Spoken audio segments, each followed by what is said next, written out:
In the vibrant city of Adukit, where soaring mansions cast long shadows over rows of modest homes, silent suffering was woven into the gilded fabric of the wealthy's lives.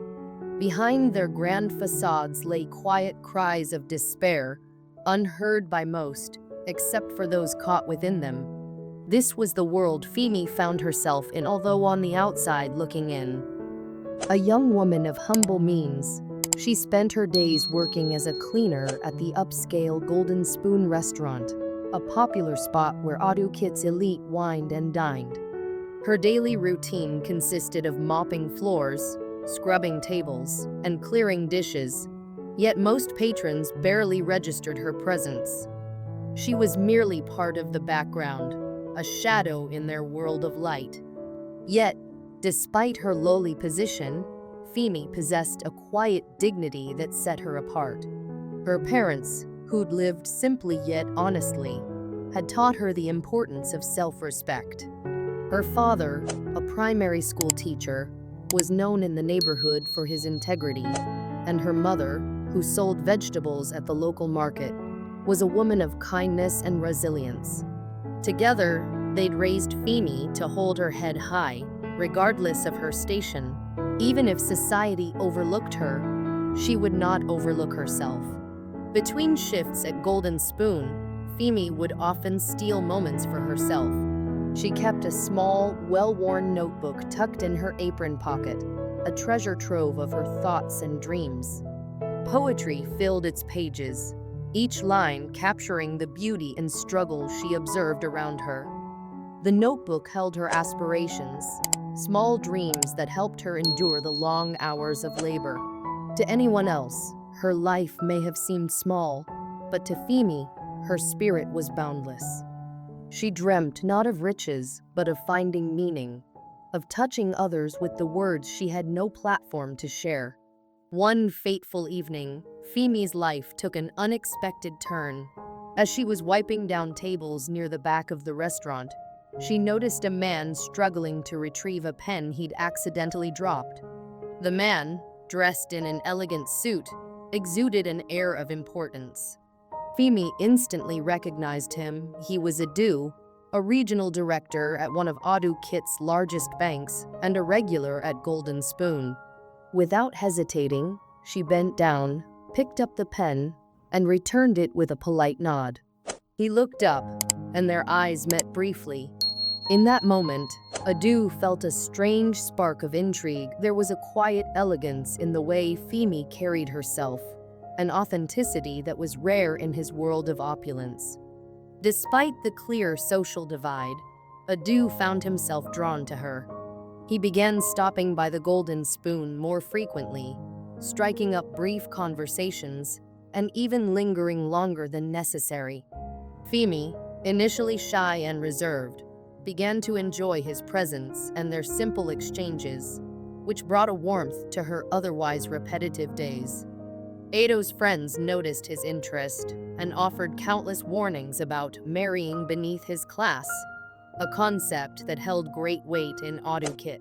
But for Adu, there was something irresistibly genuine about Femi, something he could never find among the polished and practiced ladies he usually encountered. Eventually, Ado's visits grew bolder, and he started showering Femi and her family with gifts. He lavished them with expensive trinkets and grand gestures, promising Femi a life she could only have dreamt of. After her shift, he would wait for her outside the restaurant, driving her home in his sleek luxury car. Femi's parents, though initially uneasy about the stark social divide, began to accept Ado's attention, hopeful that he would give their daughter the happiness she deserved. In just 3 months, Adu proposed, and their wedding was held in a grand ceremony that seemed like something out of a fairy tale. For Femi, it was a dream come true.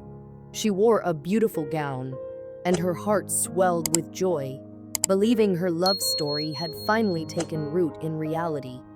She held on to the hope that her life, previously confined to hard work and modest means, had blossomed into something magical.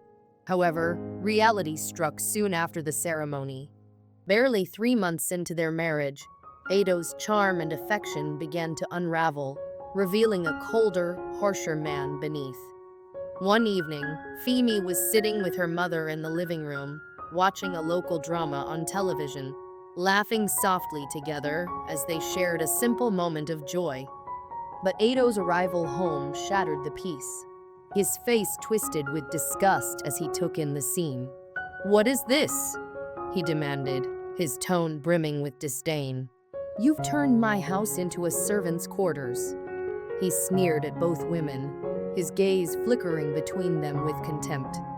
"Look at you, sprawled out on my imported leather sofa, as if you're still in your roadside hut." Femi's mother, startled by his hostility, tried to explain, her voice quivering as she spoke. But Adu silenced her with a single, dismissive wave. "In my home, we don't carry on like poor people. Take your market woman habits back to the mud house where they belong." His voice was cold, unyielding, and the sting of his words left both women in stunned silence. That night, he forced Femi's mother to leave, sending her back to her modest home in shame. And with that act, Ado's mask slipped entirely, revealing the cruel man he truly was. "You should be grateful," he sneered at Femi as he paced the room, his tone dripping with superiority. "I lifted you from scrubbing toilets to living in a mansion. Did you think marrying me would erase your past? You'll always be the girl who cleaned tables." From that day forward, Femi's life became a series of small, calculated humiliations. Each morning as he prepared to leave for work, Adu would remind her, "Don't forget where I found you mopping floors, serving others. Your old uniform is probably still hanging in the back closet." During the rainy season, Femi's father's humble roof began to leak. Adu begrudgingly agreed to pay for repairs, but turned the favor into another weapon to wield against her. "Your father can't even keep a roof over his head," he mocked, his voice thick with contempt. "If it weren't for me, he'd drown in his sleep." At social gatherings, Adu took every opportunity to belittle her in front of his friends and colleagues. He would gesture toward her, his expression a mixture of amusement and disdain. "My wife," he'd say with a smirk, "used to clean the restaurant where we met. Look at her now, pretending she belongs among us." His friends laughed, their mirth slicing into Femi's heart, leaving her feeling small and alone in a world that was supposed to be hers too. She would sit in silent shame, forcing a polite smile as her chest tightened with unspoken hurt. When her mother fell ill, Femi went to Adu, swallowing her pride to ask for help. He laughed, relishing her helplessness. "Your market woman mother probably got sick from that filthy, rundown shack she lives in," he taunted, his words laced with cruelty. "Should I buy her a mosquito net too? Go ahead, list everything your poor family needs. Let me play the generous husband for all to see." But Ado's cruelty only grew more insidious. He began isolating Femi, cutting her off from her family and friends. Her parents were no longer welcome in their home, and her phone calls went unreturned. When she finally gathered the courage to confront him, his response was icy. "You are here because of me," he said simply, as if she were a piece of property. "I bought you out of your miserable life, and you belong to me. Don't forget that." Days turned into months, and Femi's spirit, once strong and unyielding, began to wither under the weight of Ado's abuse.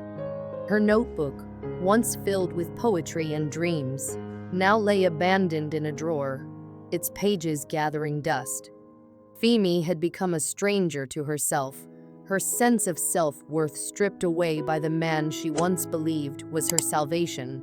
But even in her darkest moments, a small ember of resilience remained. Femi began to realize that her worth was not defined by Ado's wealth or by the labels society had placed upon her. And so, one quiet morning, she packed a small bag, took her worn notebook from its hiding place, and left the gilded cage that had once been her prison. As she walked out of the mansion's grand gates, she felt a weight lift from her chest. She had lost much, but not everything. Her dignity, her dreams, and the love for her family remained. And in the end, Femi knew she was free.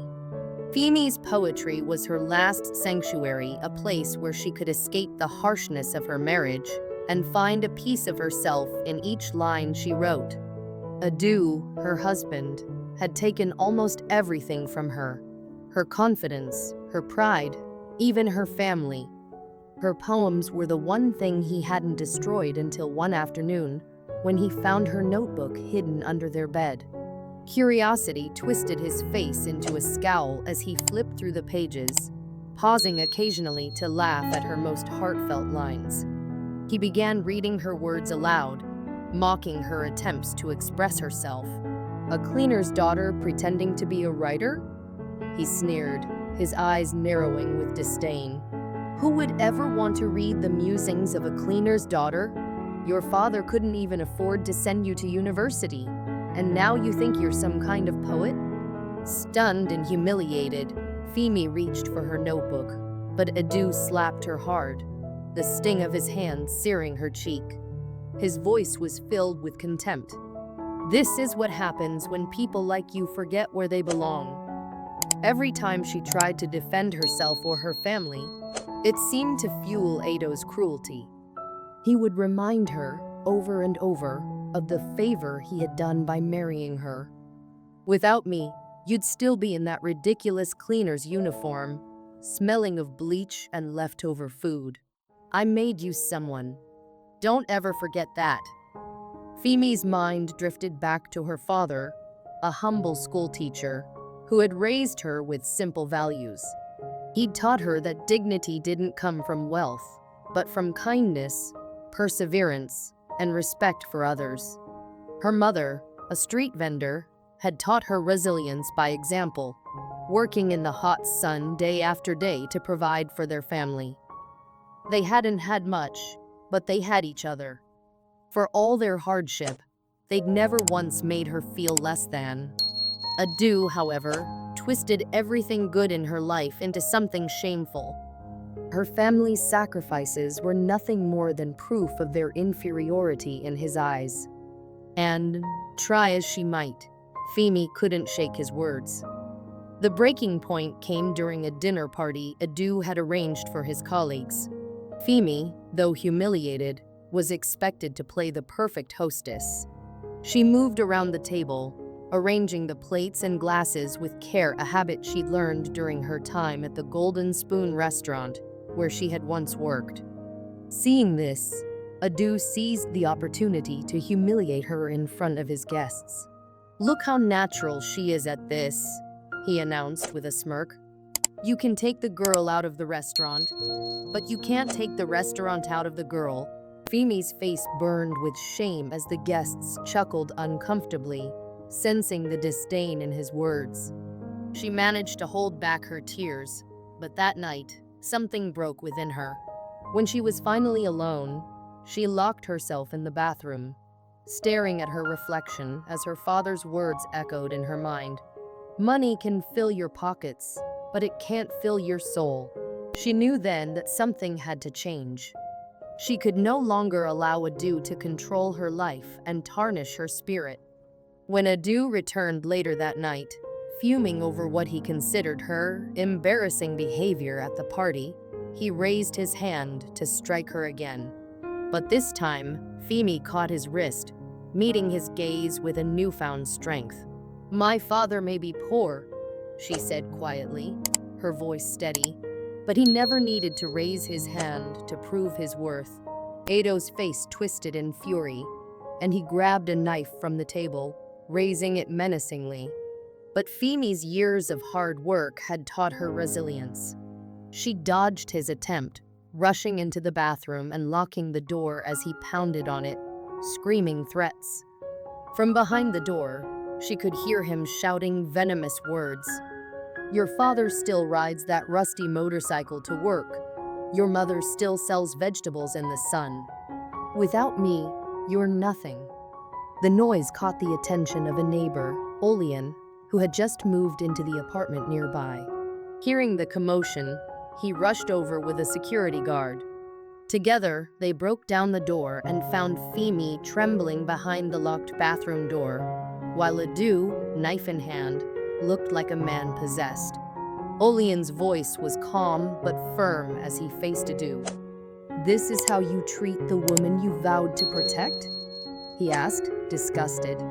Without waiting for a response, he helped Femi out of the apartment, guiding her to safety. "You tried to destroy her. Adu, a woman whose only fault was being born poor." Femi learned later that Olian was more than a concerned neighbor. He was, in fact, Ado's superior at the bank. Recently appointed as a regional executive, he'd been assessing his new team. Ado's reputation was stained that day, and Olian soon arranged for him to be transferred to a remote branch far from Adu Kit, stripping him of the luxuries he'd used to torment Femi. With Olian's help, Femi secured a loan to purchase Golden Spoon, the restaurant where she had once worked. She transformed it, not only as its new owner, but as a beacon of resilience and respect. She implemented fair wages, improved working conditions, and created a small library for her staff. She decorated the walls with her own poetry, words that honored the dignity of hard work and the strength of her family. Months later, news of Femi's success reached Adu. Now humbled and desperate, he came begging for her forgiveness, his arrogance replaced by pitiful desperation. But Femi had found strength and purpose beyond him. She looked at him with unbreakable resolve. "My parents may still live in their modest home," she said, "but they taught me something you never could: dignity." At Golden Spoon's grand reopening, her parents were seated in places of honor. Her father, the schoolteacher who had always valued education, looked around the restaurant with quiet pride, while her mother's eyes sparkled as she watched Femi address the guests. Their pride in her was a greater wealth than she had ever known.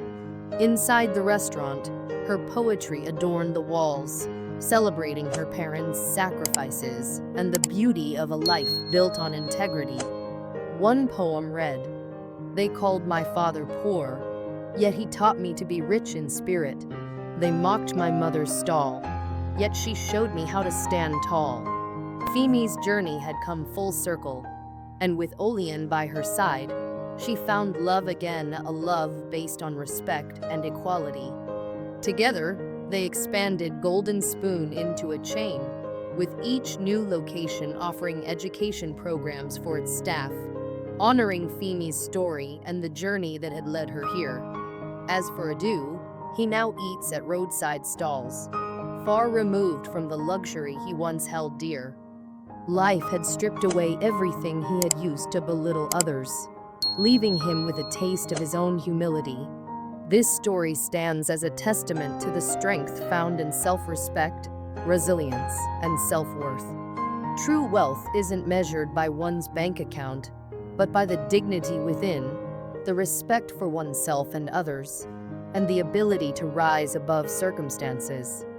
Femi's story reminds us all that no one has the right to strip away the value we carry within.